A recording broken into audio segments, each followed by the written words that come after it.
Okay, so I guess we could probably sort of start at kind of your early days a little bit. I mean, what was sort of Leeds like in the sort of, I guess, your sort of early 80s when you started sort of as a band compared to, has it changed a lot since then? It was a bit more run down, wasn't it? Let's go back to your childhood. Well, all the buildings that are huge, sort of multinational glass-fronted things now, we sort of squatted the original buildings in our early days in Leeds. There's a lot more money here now, isn't there? Yeah, it was different. The whole gig scene was totally different. Yeah, we did a series of, squatting these beautiful big old disused buildings in Leeds and putting bands on for about 2 years. And obviously you can't do that sort of thing nowadays. There's sort of an attitude nowadays. I sort of feel that a lot of bands, really young bands, they're already up to speed on what they want to do with their career as bands. Not the career, but where they want to go and how they want to do it and who they're going to work with and approaching labels and radio stations and all that sort of thing. Whereas I think in 1982 I got the impression that all around Leeds 6 and that, it was just lots of bands just playing because they were desperate to play and wanted to get a gig. Going to Andy Kershaw, who was the Leeds University student music rep or whatever he was, and asking him for a gig and giving him cassettes and him not being interested, all that sort of thing. What was the audience? I mean, when you sort of went out and played, what sort of people came to your gigs? Is that something that's changed? We played at a place called something like the Station, a pub near the railway station, where we just found out that they had bands on, so we went and said, "Oh, can we have a gig here?" And they said, "Yeah, great." Upstairs room, and there were 2 people there. That was about our second or third gig, and there were 2 people. I remember thinking, "This is, is this as good as it gets?" Sort of thing. And there were just 2 blokes from downstairs who decided they'd come up and have a look. So more people on stage than in the audience. Then we progressed on to Beeston YMCA. Oh yeah. There were quite a lot there, weren't there? Yeah. There used to be like a lot of punk. Because we started playing with punk bands. Yeah, yeah. And there was a sort of a real scene, especially in South Leeds. There were a few sort of few rocking punk bands around at the time. 2 Minutes of It, and where were Abrasive Wheels from? I can't remember all them. Anyway, just little punk bands, and they all had a following, which was great because we didn't really, because we'd come over from Lancashire and from South Yorkshire, so we didn't really know loads of people. So it was great for us to have an audience. Yeah. Was there much of an infrastructure back then, as far as like putting records out and that sort of thing goes? I mean, how did you get your first stuff out? Wow, there was no help really, was there? No. It was all, you just did your own thing. I mean, we lived together in Arnley, and to do our first single, we just didn't eat for quite a long time.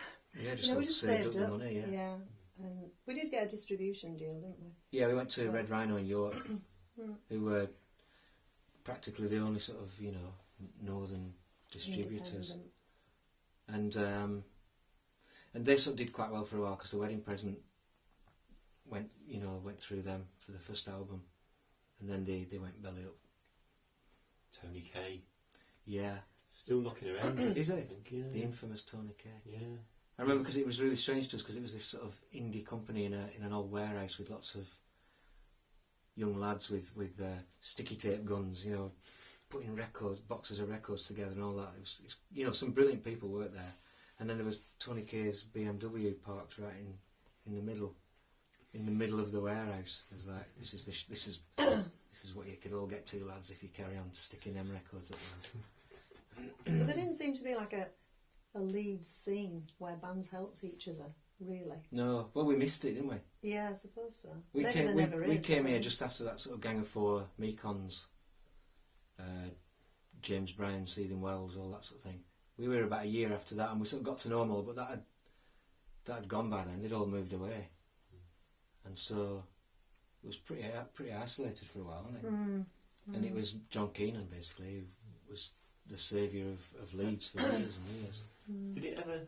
Was there a point when it kind of came round again? I mean, you say there was a Leeds scene at that point in the early 80s. I mean, was a point later on where it kind of came back and resurged? Yeah. There's been about 4 or 5 since we've been going, hasn't there? And we're never really part of it. We all sort of get to know the people a bit, but we never bracketed in with it. But it's good to see that it happens. I mean, also there's the whole sort of goth and post-goth scene, which keeps resurfacing every so often, and there was the sort of Cud Ringo's High type thing that went on for a while. Bridewell taxis for it. Yeah, it sort of comes. We're always on the periphery of.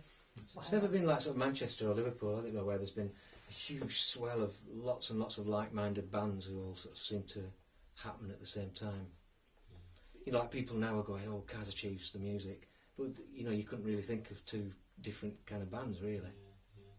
But is there anything about Leeds that you'd say was kind of typical to all or most of the bands? Is there any kind of characteristic that you think sort of No, ties people together? I don't think so.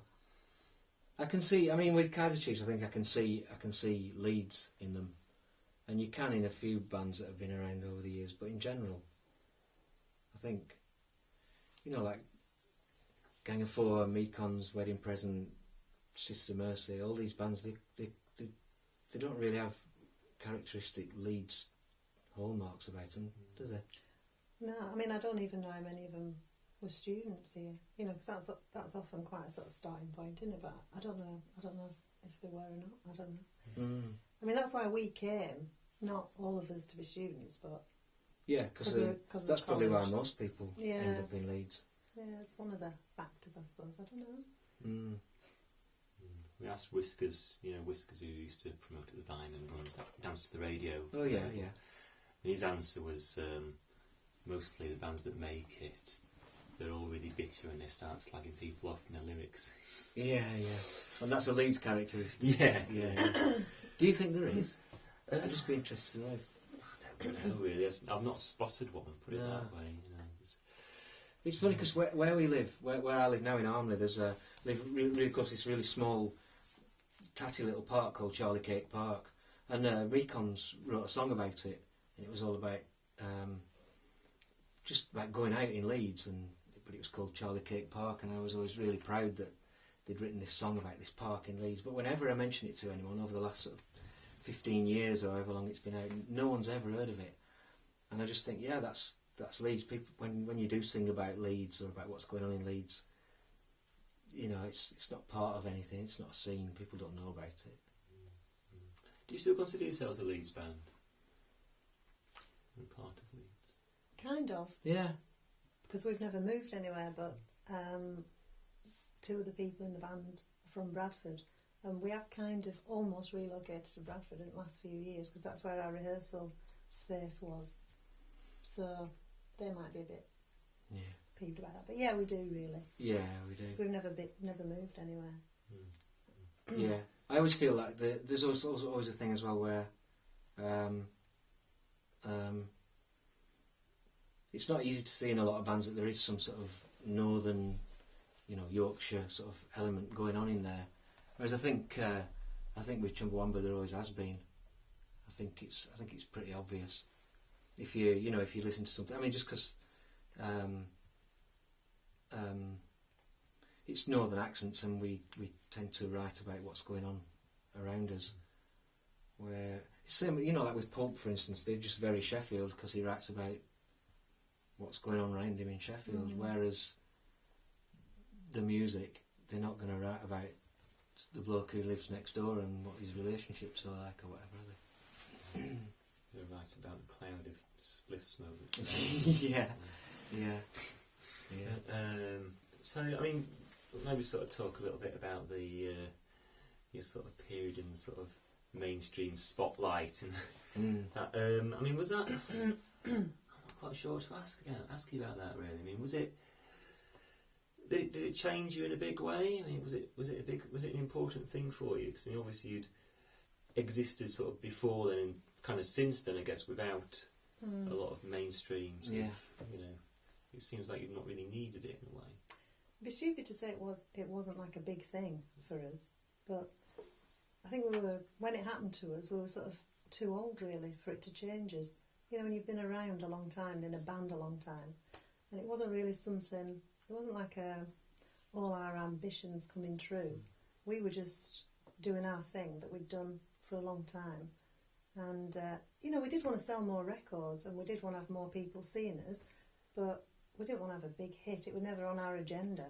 And it did, you know, people think we wrote that song to be a hit. And that's almost an impossible thing to do. It was just a song on our album that a lot of people liked. It was just sort of happened by chance, didn't it, really?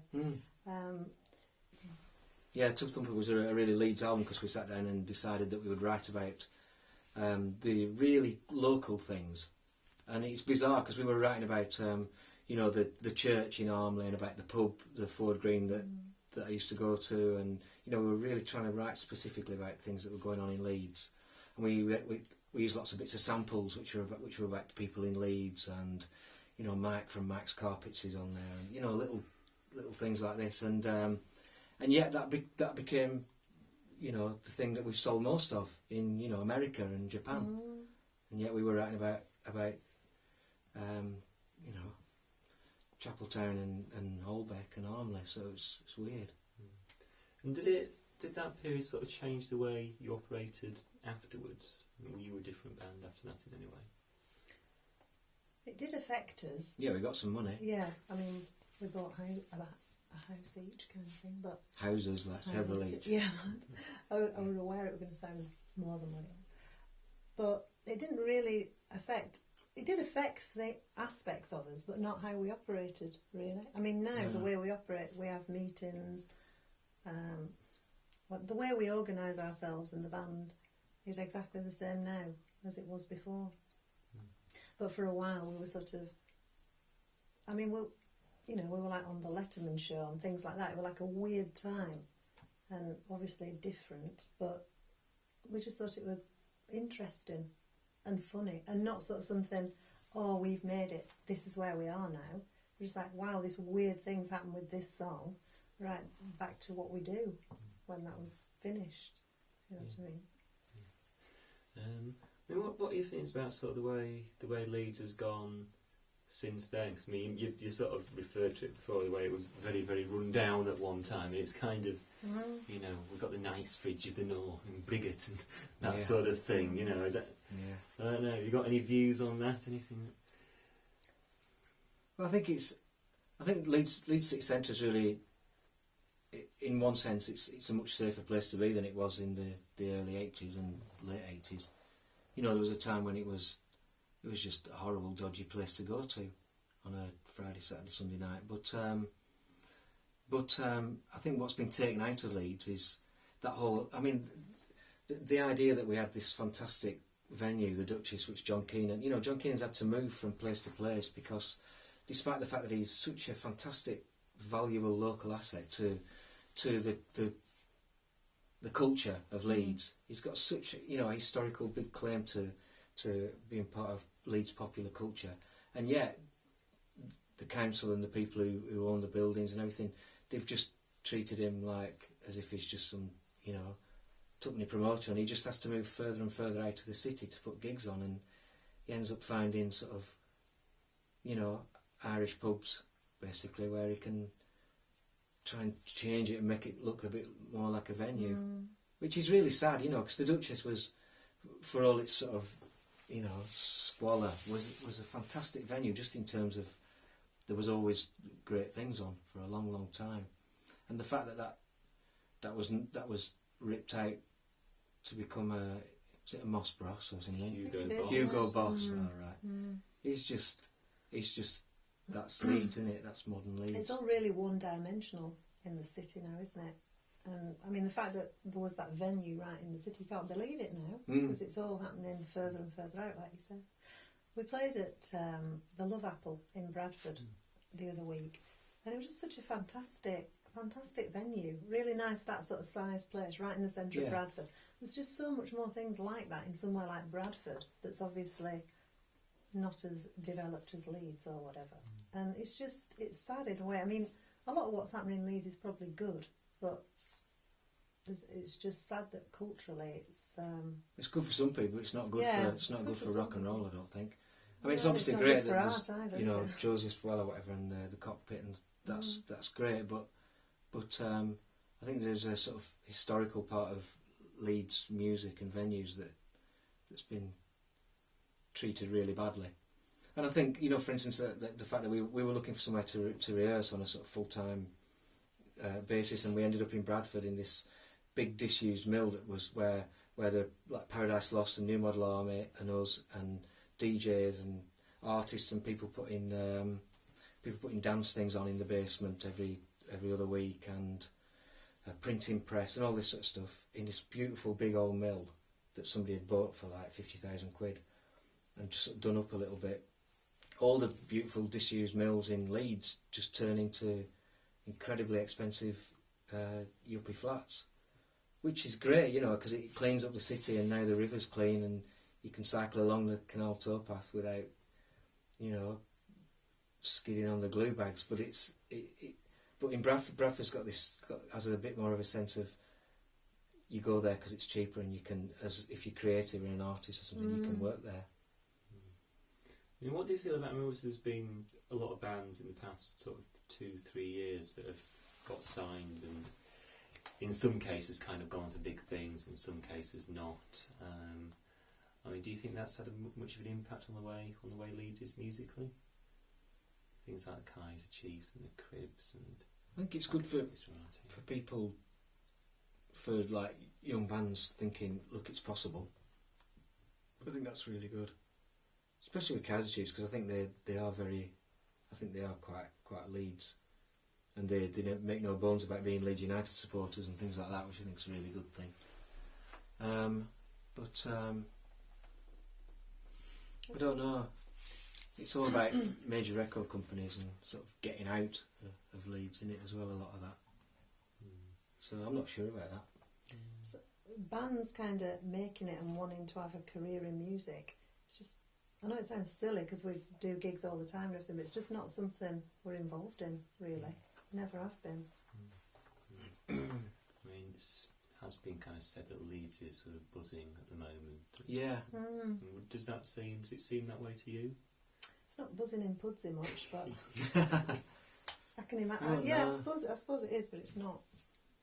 It's not immediately affecting. Well, there is a hope that with all this money, new money coming into Leeds, that there'll be some kind of, you know, trickle down sort of situation where it does really have an effect on people, you know, starting things at a sort of small level. But I can't tell at the moment, to be honest.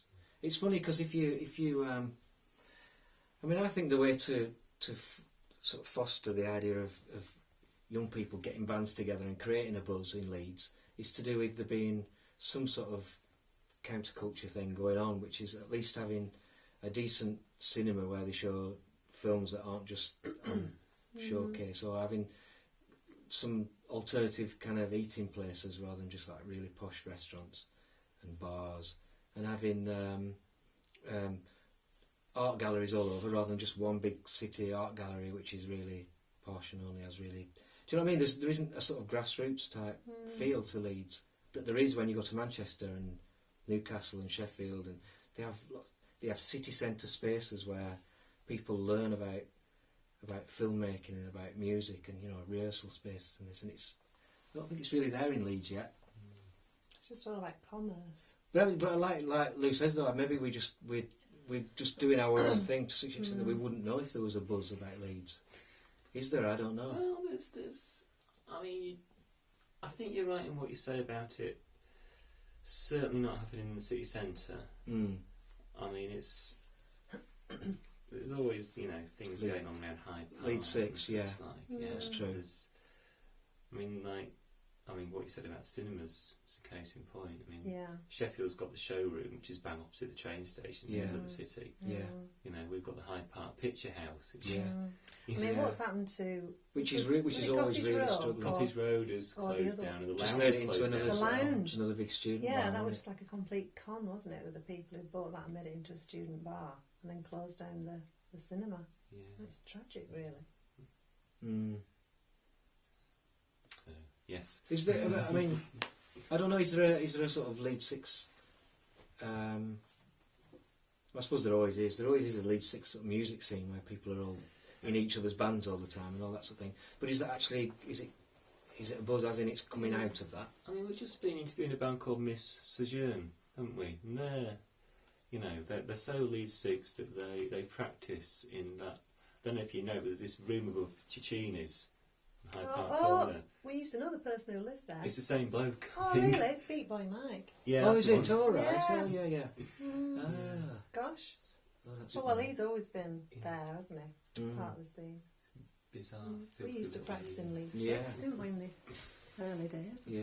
Royal Park Rat.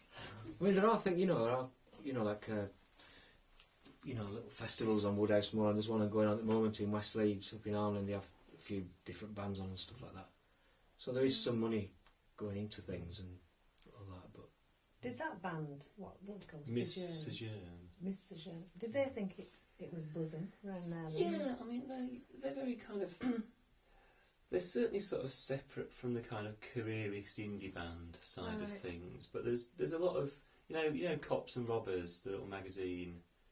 No, there's this little free listings mouth Oh, yeah. for like, all the like DIY gigs that are on. right. There's sort of bands like them and Bilge Pump. I don't know if you know them. Sort of basically these obscure bands that put gigs on, you know, in the Fenton and the Packer or some places like that. And there's what's the Yeah. pub in town that puts bands on? Right on on the main street that's got. the Vine.